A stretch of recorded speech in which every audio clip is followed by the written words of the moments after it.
Como ya les había mencionado, la mayor causa de aumentos de volumen en el cuello es por mucho las adenopatías. Y estas adenopatías pueden tener muchísimas causas, de entre las cuales tenemos virales, bacterianas, fúngicas, parasitarias y otras solamente hablando de patología inflamatoria.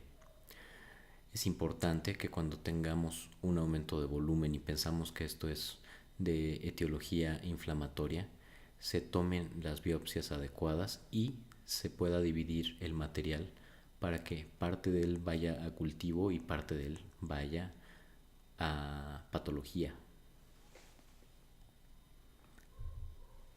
¿Cuándo vamos a solicitar una biopsia? Pues normalmente todos tenemos adenopatías y estas adenopatías van a crecer en casos de patología infecciosa de vías aéreas superiores, que son la causa más frecuente de estas. Y muchos pacientes llegan con aumentos de volumen pequeños de alrededor de 1 centímetro que aparecieron posterior a estos cuadros y han apenas persistido durante una semana. Entonces, ¿cuándo sí debemos de biopsiar?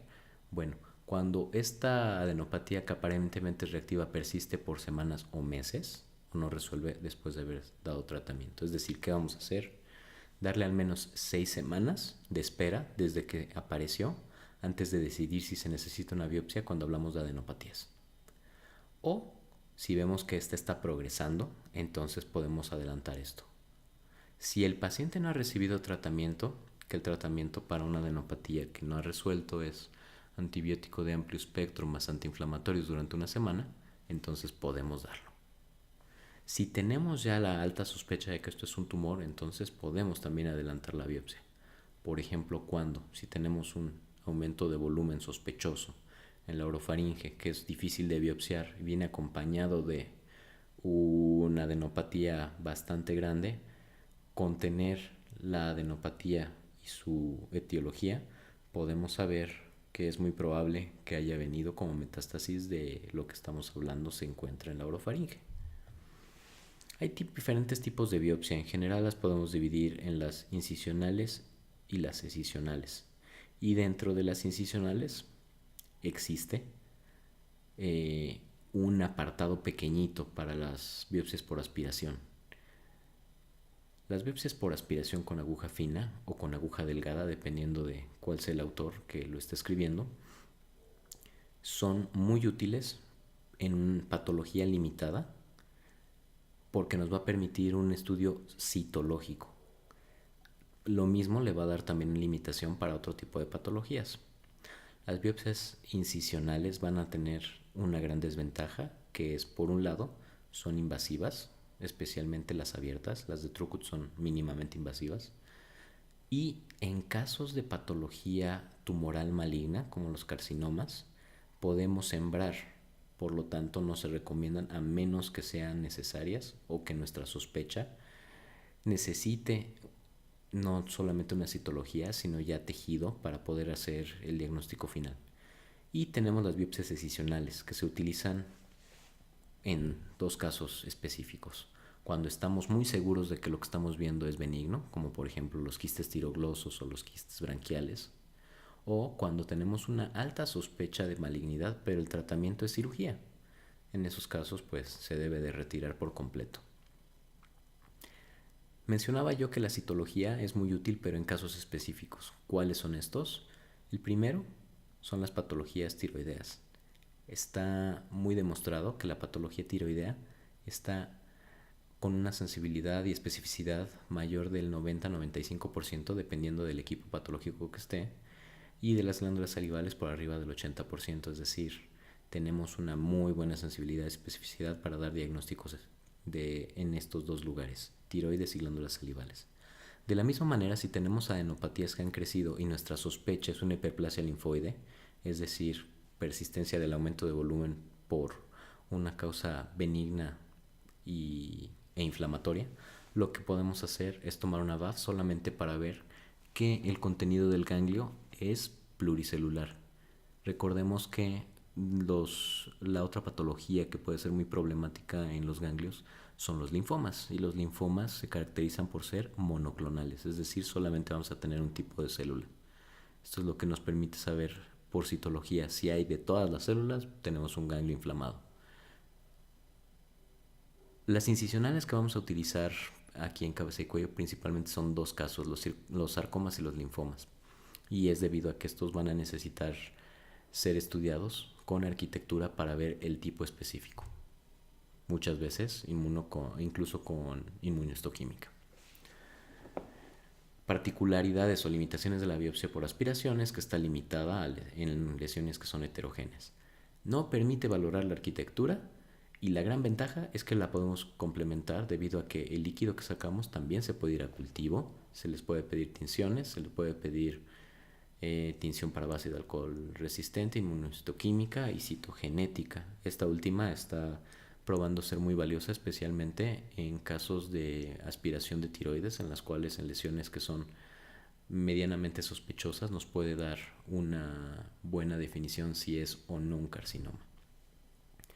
¿Cuándo vamos a convertir esto a una biopsia abierta? En los tumores que crecen muy rápido, que no han tenido respuesta a tratamiento médico. El comportamiento clínico es muy sospechoso de un tumor maligno. Los hallazgos por imagen son sospechosos y hay síntomas sistémicos. ¿Cuáles son los hallazgos de imagen sospechosos? Cuando hablamos de adenopatías, normalmente debemos de recordar que la imagen normal de un ganglio es parecida a la de un frijolito, un riñón. Si nosotros vemos adenopatías redondeadas que no tienen su hilio graso bien definido y que miden más de 1 centímetro, nos deben hacer sospechar que es muy probable que no sean inflamatorias. Haremos un pequeño paréntesis para hablar de neoplasias salivales, debido a que cuando vemos aumentos de volumen en cualquier glándula salival, no hay que olvidar que el 90% de estos van a ser inflamatorios.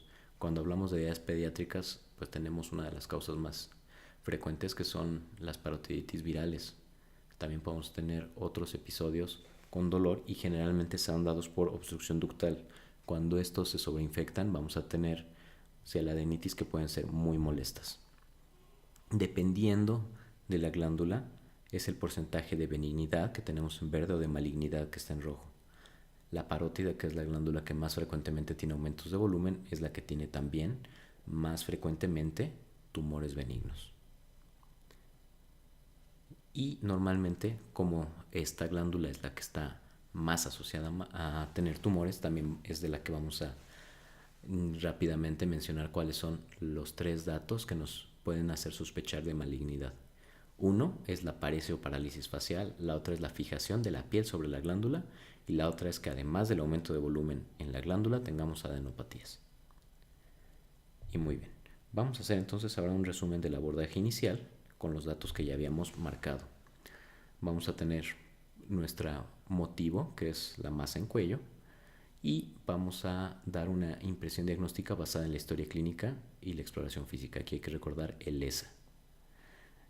Basados en esos, vamos a dividirlo en nuestras probabilidades de que sean congénita, inflamatoria o neoplásica.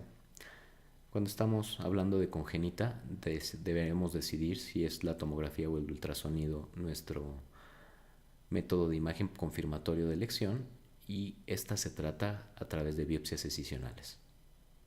Vamos al otro lado, el espectro neoplásico. Generalmente, como estamos hablando de pacientes adultos, solicitamos una tomografía computada y podemos hacer una biopsia por aspiración. Si es necesario, se solicitan estudios complementarios como una placa de tórax o alguna otra cosa que nos pueda servir dependiendo específicamente el tipo de tumor que sospechemos, y a través de esto ya histopatología nos confirma y se estadifica. Y la inflamatoria e infecciosa, tenemos siempre 2 posibilidades: que sea un absceso en cuello en el cual vamos a encontrar el aumento de volumen fluctuante, enrojecimiento, aumento de temperatura, en cuyo caso, además de una tomografía contrastada de cuello, vamos a pedir una radiografía de tórax para confirmar que no haya ninguna extensión, y el tratamiento de los abscesos es quirúrgico para su drenaje. En caso de que veamos que no es un absceso, vamos a dar un ciclo de antibióticos de amplio espectro. Cuando hay mejoría clínica, simplemente el paciente se va a vigilancia estrecha, y cuando no tenemos mejoría, nos vamos a una biopsia por aspiración. Estos son los casos en los que si no vemos un resultado franco, vamos a tener que hacer una conversión a una biopsia abierta, pero nunca sin antes haber intentado con una biopsia por aspiración.